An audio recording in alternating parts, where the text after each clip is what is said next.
CRUMBL came out with a confetti milkshake cookie this week. It is heavy, beautiful, dense. But this creator said, here's how you can make it at home. Do you think it could be this perfect? Let's find out. She starts with some butter into her bowl. I'm using salted butter because I don't think she mentioned anything about salt in here. She kind of whisks it. Then she adds some sugar. But now we're gonna add in an egg and a splash of vanilla. Let me scrape down the bowl. And then we're gonna mix in our flour. And instead of baking soda, as I'm usually used to, she uses baking powder for her cookies. And now it's time to scoop our cookie and then roll it into some sprinkles.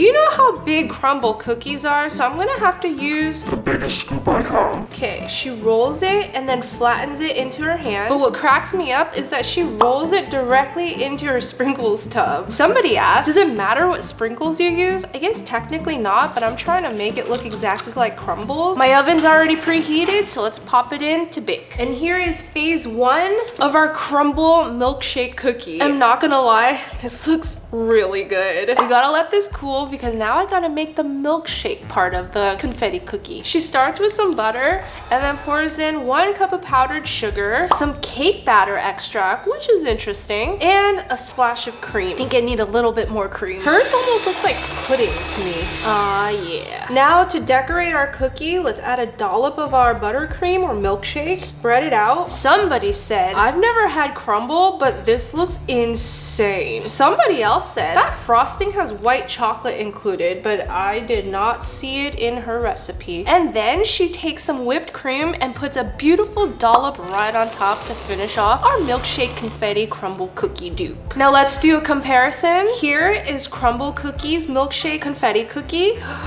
I already see a difference. Their little rosette on the cookie is made of the same buttercream, whereas this one uses whipped cream. Let's do a side by side. Size difference, negligible. This one is a little bit bigger, but this one is definitely thicker. Let's try theirs. Smells like fresh baked cookies. And let me confirm if there's any white chocolate in here. It's very dense. It's very sweet. Honestly, I don't taste the white chocolate in here. And here is TikToks. I honestly feel like they're both really good and they taste very similar. This is a really hard decision and I'm gonna have to call it a tie. If you want to save money and make your own, go ahead and do the TikTok version because it's really good and her recipe gets 9 out of 10.